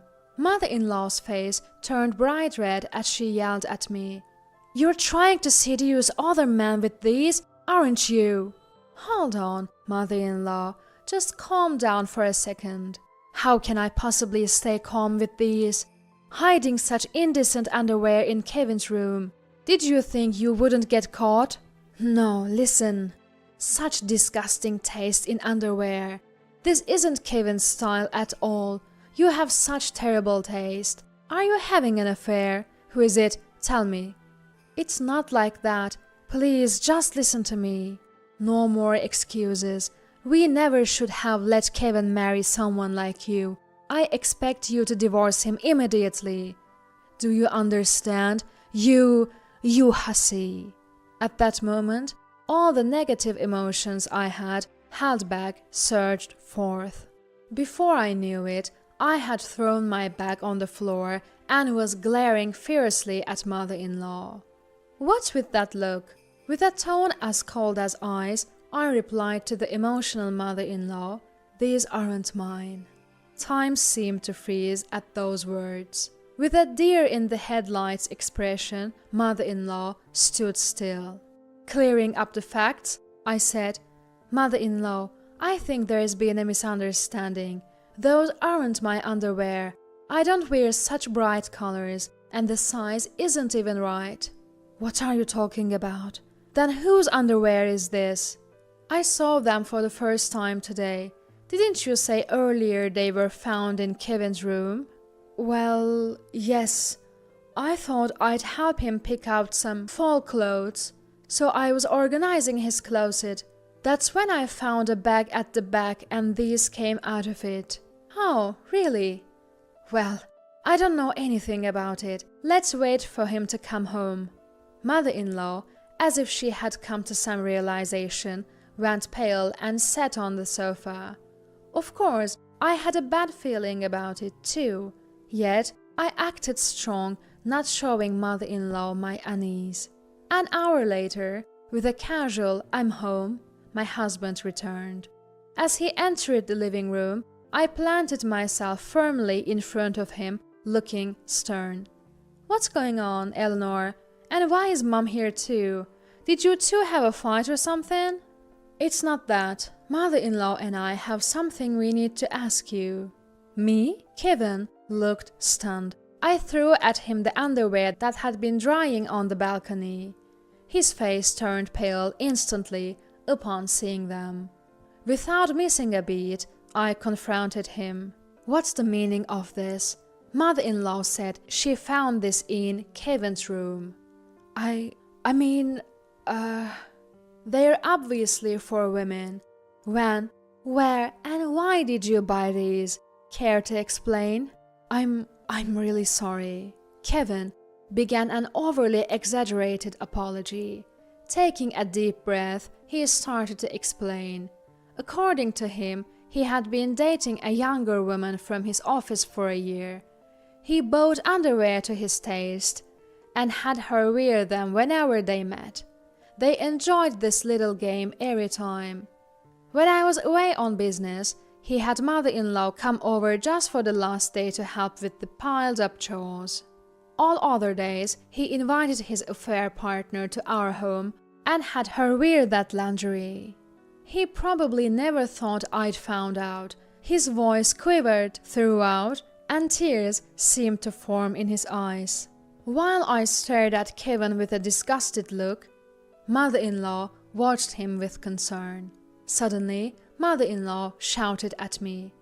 "Enough is enough. Why are you pushing Kevin like this? What's your aim?" "Excuse me? I'm just asking for an explanation. It's because you're not appealing enough that Kevin's affections shifted to someone else.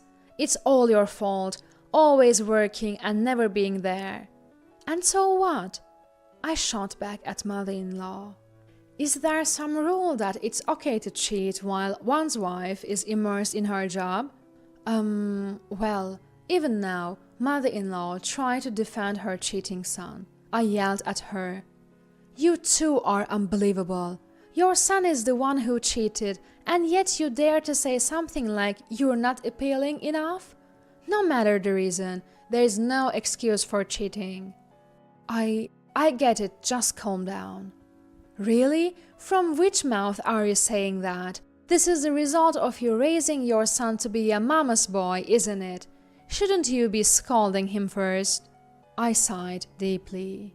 "Anyway, I should thank you, because you found that flashy lingerie. I can now file for a divorce that works in my favor."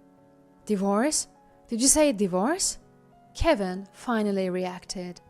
"Please, forgive me. Haven't I apologized enough? A divorce will ruin my career." Mother-in-law desperately chimed in.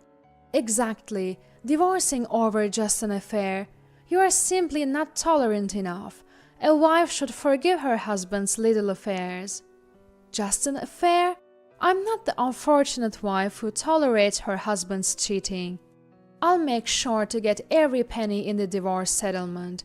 Be prepared, you worthless mother and son duo." Right after that, I packed all my belongings and left the house. Once I found a new place and settled in, I contacted a lawyer about the divorce and compensation. I demanded compensation not just from my husband, but also from the woman he cheated with. Turns out, she was a junior colleague at his workplace. A co-worker spotted them arguing about the conversation. And news of their affair spread like wildfire in the office. They were instantly treated with disdain. Unable to handle the office gossip, she resigned on her own. Meanwhile, Kevin had to stay at his job just because of the compensation he owed. Still, his reputation plummeted, and all his hard work over the years seemed to wash away. The position he'd worked so hard for collapsed, and I heard he's now stuck in a deep-end job. But even more tragic was the fate of his mother-in-law. She got exposed for harassing me, and for defending her cheating son. Her husband, father-in-law, found out and apparently served her with divorce papers. She was kicked out of the home they had shared and went to stay with Kevin in his apartment. But, struggling with rent, Kevin and mother-in-law had to move into a smaller place together. They constantly blame each other for their misfortunes, maintaining their usual toxic relationship. It seems it's only a matter of time before they self-destruct. As for me, I'm back to enjoying the freedom of being single. I want to continue my job without any hesitation and live a life I'm truly content with. Finally, off on time. Great job, me, I said, standing up from my desk. Working in sales overtime is not uncommon for me, but today, I was determined to leave right on time. Why? Because my favorite actor's starring drama was premiering tonight. I had to watch it live. With that thought, I left the office in high spirits. My husband should be cooking dinner, so I planned to eat and relax before the drama started. Oh, maybe I could enjoy a drink too. At home, I just want to unwind with my husband. Lounging on the sofa and watching TV is the best. I wanted to tell my overly excited self to calm down a bit. If only I could have a glimpse of the future at that moment, things might have turned out differently. My name is Alicia. I am a 27-year-old office worker. My husband Philander and I are in our first year of marriage. We are still in that sweet honeymoon phase. Philander, my college junior, has an innocent smile that I find adorable. He's a bit unreliable but has many friends and a cheerful personality, so being with him is always fun. That's why I married him. I'm home, I said, returning with some drinks. The smell of fried chicken wafted all the way to the entrance. Hungry, I entered the living room only to face a reality I couldn't accept. Welcome back. Philander said, smiling innocently, but that wasn't the issue. Who are you? I couldn't take my eyes off the man in the aloha shirt sitting there. I had passed a straw hat at the entrance without noticing. Too excited about the drama. He nodded at me while eating fried chicken, and I instinctively nodded back. No, wait, that's not it. Who? Then Philander turns to me and says nonchalantly, My friend, we just happened to meet at the station. What? Invite a friend you just happened to meet at the station to our house out of the blue? Without even telling me? My mood takes a nosedive at this point. Philander seems to have lived alone since his student days, leading a rather carefree life. He has many friends, so he often stayed at their houses or invited them over. Even after marriage, this kind of things happens frequently. Moreover, most of these people are strangers to me. Sometimes there are even girls among them. I take Philander to another room and confront him. What's going on? You know you should tell me in advance if you're inviting someone over. But I just happened to meet them, so I couldn't tell you in advance. Then don't invite friends you just happen to meet to our house, understand? I feel like I'm lecturing a grade school child. I had a lot to talk about since I haven't seen them in a while, so I brought them here. Then go out for drinks or something. But it was my turn to make dinner. Is he serious? No. Is he really serious? Sometimes I just don't understand Philander's way of thinking. You could say he's earnest or inflexible, something like that. As this is going on, it's almost time for our favorite TV show. I sigh and decide to retreat to my room. Give me some dinner. With that, Philander scratches his head and says, I ate it all. I couldn't find his childlike gesture endearing, and I raised my voice without thinking. If you eat it all, it's pointless. Oh, I'm hungry. This happens at least once a month. I'm getting tired of getting angry every time. Did we rush into marriage? The next day, Philander comes home and we talk. I tell him I don't want strangers in our house, that I have said it many times, and if it continues, I'll consider divorce. Divorce? Philander is visibly shaken. It's only natural. I've told you many times. Also, please put in this month's living expenses soon. And you often invite friends but don't charge them for food, right? You should cover that cost, Philander. I'll cook, but I won't clean up. Don't make me say the same thing over and over. Then Philander nods sullenly. Will he understand now? Surely peaceful times will come now. A month later, when I come home from work and enter the entrance, I see unfamiliar bags and hats. No way. I rush to open the living room door and there are strangers again.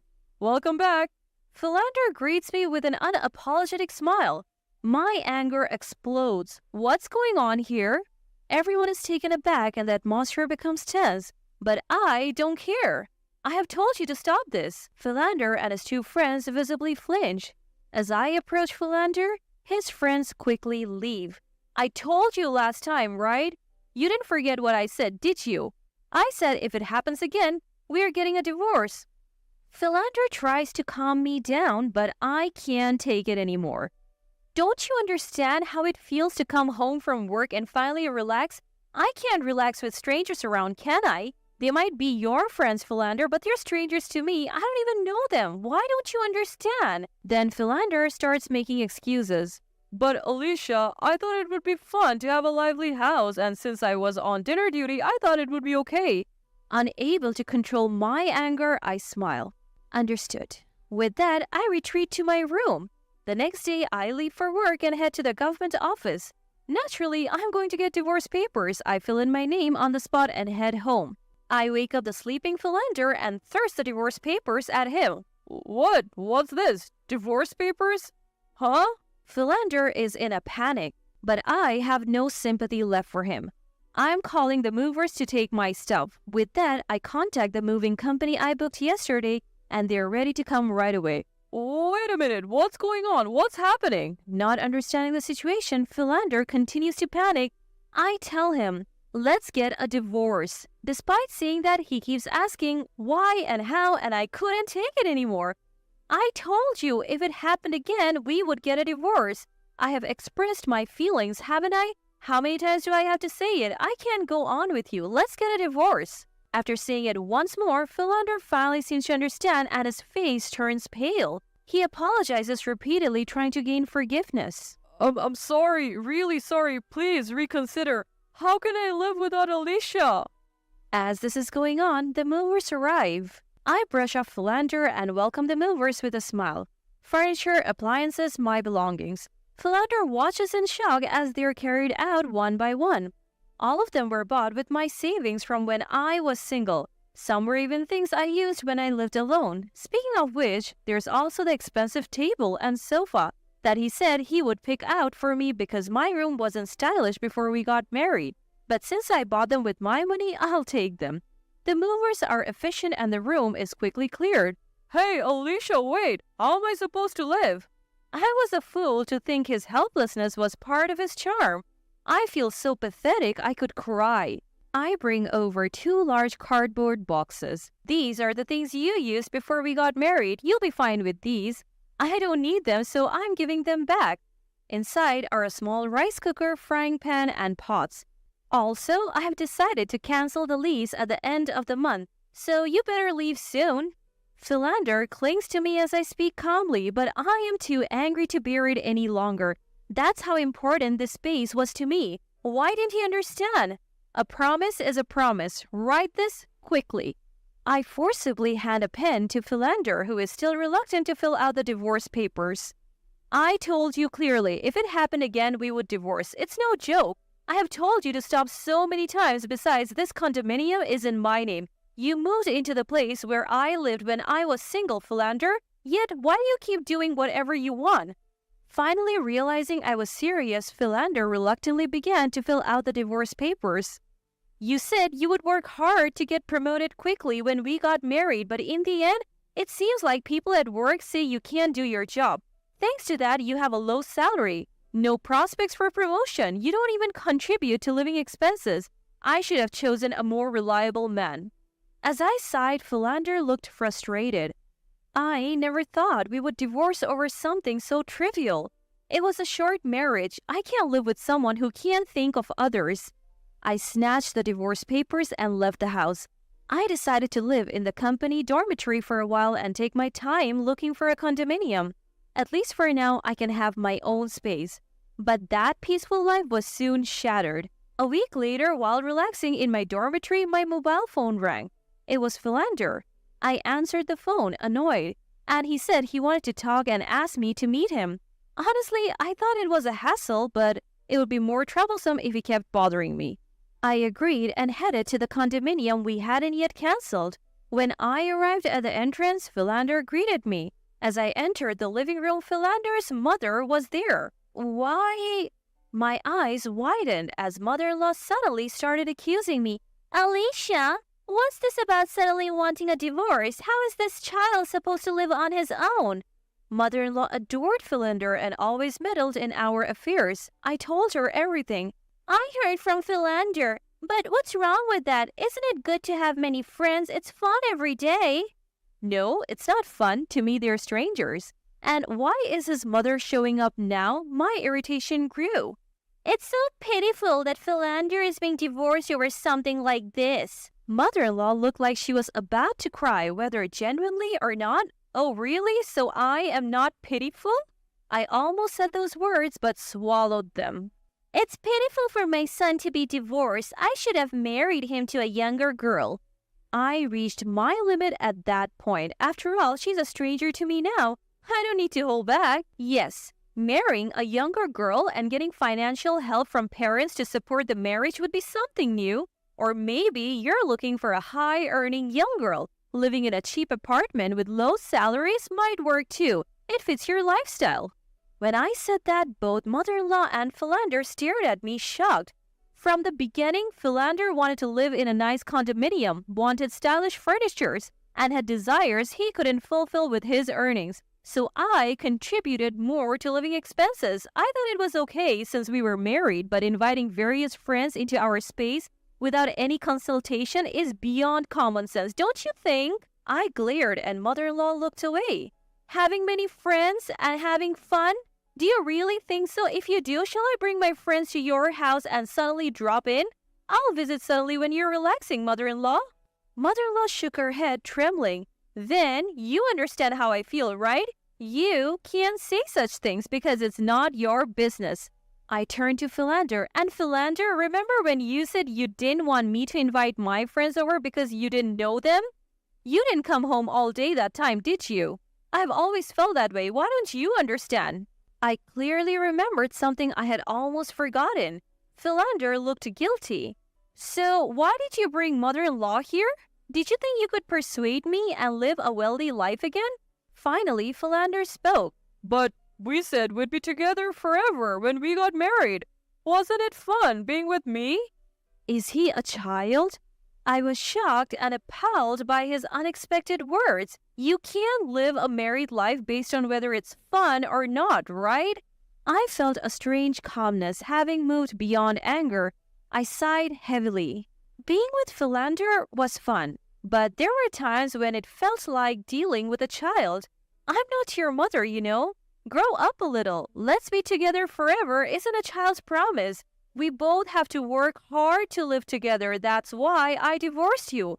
Philander had nothing to say. Also, I would like you to pay back some of the living expenses you didn't contribute. As I said this, exasperated mother-in-law looked at Philander. You were supposed to put in living expenses, but you said you spent it on fun lately and didn't put it in. Roughly calculated, it's a total of $200,000. A grown man who works and can't even put in that much is pathetic, isn't it?